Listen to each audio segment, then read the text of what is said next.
ఈ చింత చిగురు అనేది లివర్ వ్యాధుల మీద బాగా పనిచేస్తుంది. అంటే కామెర్ల వ్యాధిని ఇది తగ్గిస్తుంది.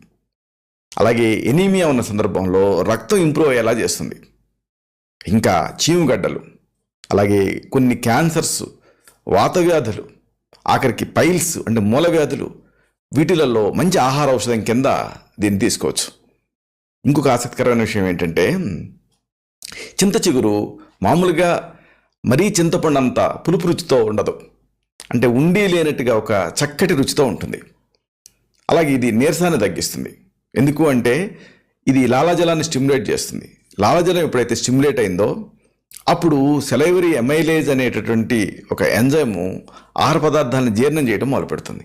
అంటే కంప్లీట్ డైజెషన్కి సహాయపడుతుంది. అంటే నోరు ఎండిపోవటం, ఆస్య వైరస్యం అంటే అరుచి ఉండటం, ఇలాంటి అన్ని సందర్భాల్లోనూ ఇది ఒక చక్కటి ఆహార ఔషధం. ఇంకా